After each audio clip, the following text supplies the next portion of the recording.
સુથારનું મન બાવળીએ. સુથાર લોકો છે એનું મન ક્યાં હોય? બાવળિયામાં. એટલે બાવળ છે ને, બાવળેલા સારા અંદાજ. એટલે જુએ કે એનું આડસાર થાય, લાંબી ડાળ હોય એટલે લાંબી ડાળ હોય એને જુએ કે હા મારે ઘરે મોભ કરવા જેવું આ ડાળ છે, બહુ સારામાં સારું છે. એટલે એને બહાર નીકળી ત્યારે એ જ જોવાનું કે ક્યાં લાકડું સારું સીધું મળે છે, એના ઉપર નજર હોય. ત્યાં કોકને ઘરે જાય ને તો જ કહો અને મારો મોભ છે, આવો મોભ મળે તો સારું. કોકના ખેતરમાં જાય તો આ સાર મને મળે તો સારું. એટલે બીજો વિચાર ના આવે ને એનો એ જ વિચાર આવે બાવળિયાનો. એટલે જ્યાં એવું કંઈક સારું ઝાડ, કંઈક સારું થાય, લાકડાનું કામ કંઈક સારું થાય એવી વસ્તુ ઉપર નજર, આનાથી કમાડ સારું થાય, આનાથી ડોકો સારો થાય, આનાથી વેની સારી થાય, આનાથી આ થાય, એવું બધું વિચાર ચાલ્યા જ કરે. કારણ એનું મન જ એ છે, એનો ધંધો જે છે, ધંધામાં એનું ધ્યાન એ છે. એમ સ્વામી કહે છે કે વાણિયા હોય તો અજમે હાથ. બેઠા છે આગળ એટલે વાંધો નથી, પણ કહેવાનું શું છે, દુબળા વાણિયા હોય ને અજમે હાથ, કે કોઈ પણ વસ્તુ લેવાયો કે લે આજમો, કઈ મોદો તો કે આજમો ખાજે, ફલાણું તો કે આજમો લેજે. દરેકમાં અજમોજની જ વાત કરે, કારણ બધાને છે નહીં, વિચાર જ એનો એક અજમો જ આપ્યા કરે. એટલે એને એ ધંધો છે, એટલે એની અંદર અજમેરવાન. એમ ભગવાનને રાજી કરવા કરવું ને હવે તો ક્રિયાને ગૌણ રાખવી. હવે આ જે વાત છે એનો સિદ્ધાંત સમજાવે છે કે બાવળીએ જે સુથારનું મન છે એનું ચિંતન થયા જ કરે ને. જ્યાં જાય ત્યાં શું, કોઈ પૂછે કે કેમ છે, તો ના ફલાણા ઠેકાણે ગયો તો અને એક આડસાર જે બાજુ બહુ છે, ફલાણા ઘરે ગયો તો આવું હતું, ફલાણા બાયનું પણ આવું હતું. એટલે એની જ વાત કરે. તમે વાત પૂછો પણ પેલી એની વાતમાં જીવમાં બધું છે તે જ વાત કરે, બીજી વાત નીકળે નહીં. અને વેપારી માણસ કરતો એટલે વેપારની જ વાત હોય કે આ બહુ સારું કાપડ, જેની કાપડ નહીં કરતો, લાકડા નહીં કરતો, જેનું તેનું એની વાત જ એને યાદ આવે.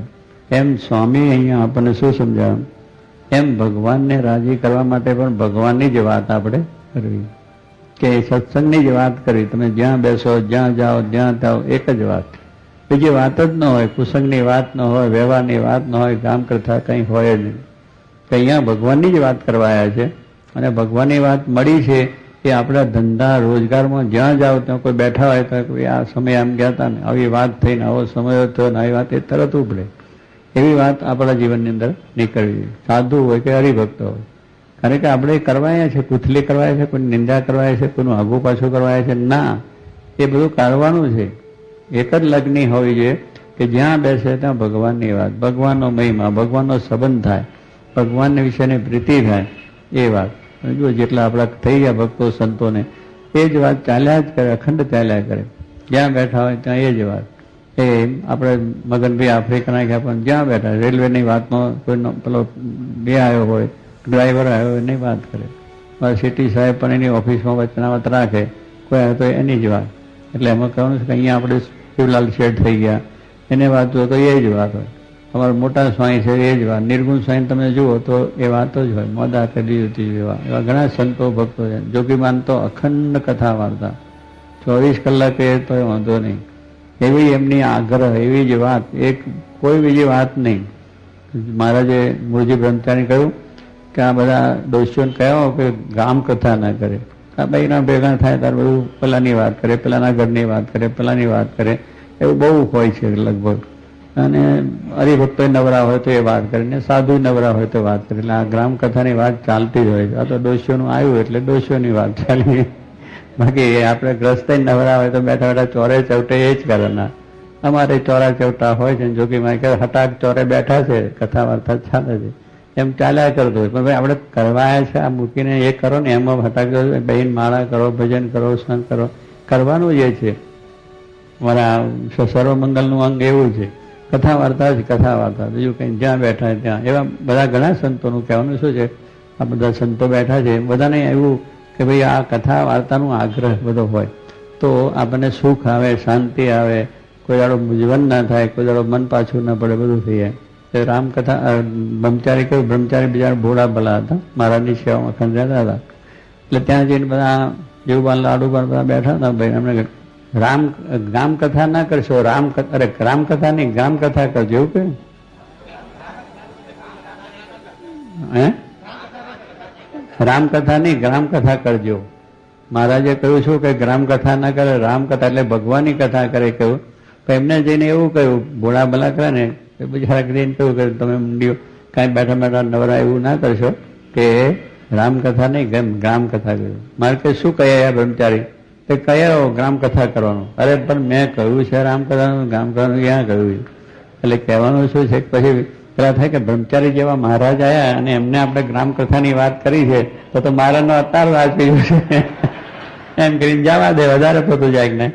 પણ એનો અર્થ સમજે નહીં બિચારા કે આ શું કહેવાનું હતું ને શું કહી ગયા છે. પણ પેલું થાય કે મહારાજના શિષ્ય, આ તો સાક્ષાત મહારાજનું સ્વરૂપ, એમને જે કહ્યું એ જ આપણે કરવાનું, પકડી રાખે પૂછડું ખોટું.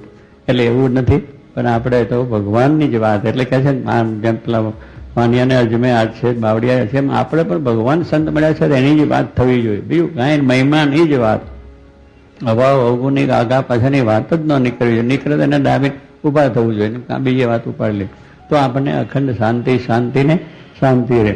એટલે સ્વામી કે ભગવાનને રાજી કરવા આ રીતે કરવું ને. હવે તો ક્રિયાને ગૌણ રાખવી ને ભગવાનને પ્રધાન રાખવા.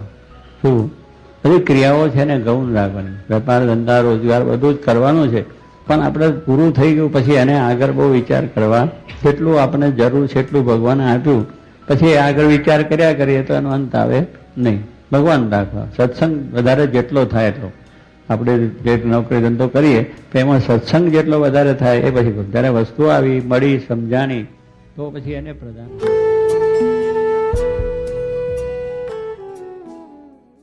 અને કેટલાકને એવું છે કે આ મંદિરની અમે સેવા લખે પછી જાણે કે હવે મંદિરની ક્યાં ઉતાવળ છે, એટલે ધંધા રીતે પોતાના બેંકોમાં વ્યાજોમાં વધતું જાય, એટલે પછી જેટલી લખાયેલી બેંકનું વ્યાજ થાય તારા પછી ચાલો આવે એટલે મૂળ પછી એટલે એવો વિચાર કરે. હવે હવે બધું બરોબર છે, તમે હજુ ક્યાં જમીન લીધી છે, હજુ ક્યાં અહીંયા આગળ મંદિરનું કામ શરૂ થયું છે, હજુ ક્યાં પ્લાનિંગ થયું છે, હજુ ક્યાં પાયા ખોદાયા છે, હજુ ક્યાં જમીન, એમ કરતા કરતા લંબાઈ જાય અને પછી આપણી પરિસ્થિતિ બદલાઈ ગઈ એટલે જય સ્વામિનારાયણ થઈ ગયા.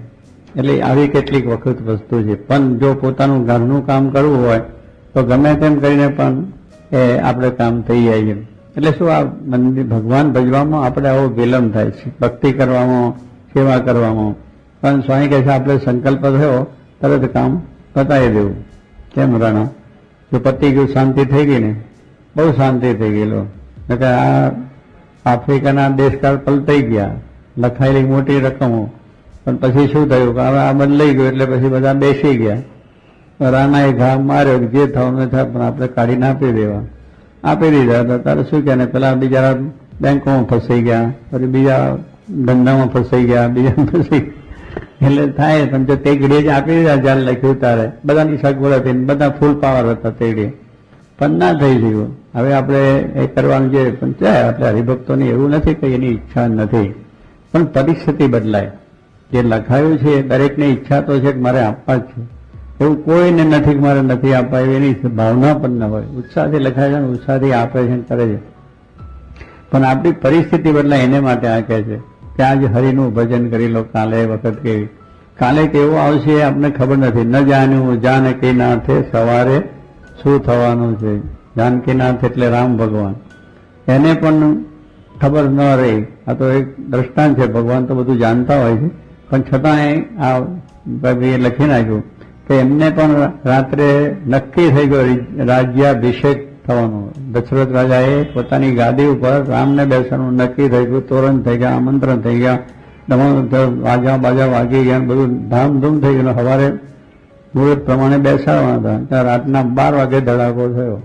ત્યારે બોમ્બ ફૂટે ને, નૈરોબીમાં હમણાં ફૂટ્યો, નૈરોબીમાં ફૂટ્યો, બધી આખી બિલ્ડિંગ તોડી નાખ્યું પેલા અમેરિકા વાળાનું.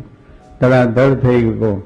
બોમ્બ ધડાકા એવા થઈ જાય કે ખબર નથી પડતી કે આપણા જીવનમાં ક્યારે ધડાકો કેવી જાતનો થશે એ કોઈને ખબર નથી. એટલે એ બધા વિચાર કરીને કે આપણું હરખું બધું જે છે 80-100 વર્ષ સુધી એવું નથી હોતું. એમાં કેટલીક આવી પરિસ્થિતિઓની અંદર આપણે ભગવાનનું જે ધ્યાન ભજન કરી લેવાનું છે, અગ્ર વસ્તુ કરવાનું એ છે. મહત્વની વસ્તુ એ છે કે ભગવાનનું ભજન કરી આત્મકલ્યાણની વાત પહેલી કરે. કામ મૂકીને આ પ્રમાણે આપણે કરી લેવાનું, ખાઈ લેવું, નાહી લેવું, 1000 મૂકીને, લાખ મૂકીને દાન કરી લેવું, અને કરોડ કામ વગાડીને મોક્ષ સુધારો. બધાથી મહત્વ એને આપ્યું શાસ્ત્રકારોએ. જેને અનુભવ છે એ લખે છે, પણ આપણને એમ છે કે હજુ હું તો બહુ જ જીવવાનો છું, મારે તો કંઈ વાંધો જ આવવાનું નથી.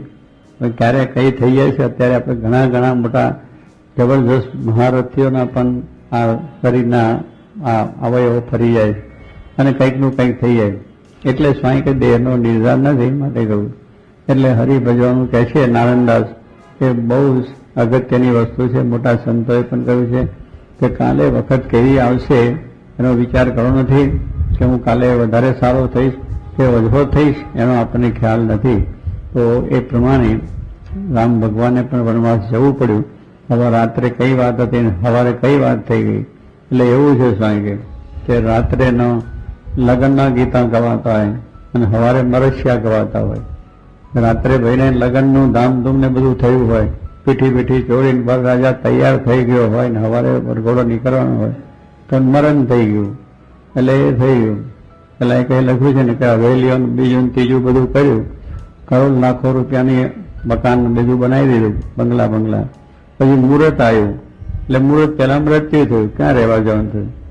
તો બહુ વિચારથી કર્યું કે અમે રહીશું, કરીશું, આનંદ કરશું.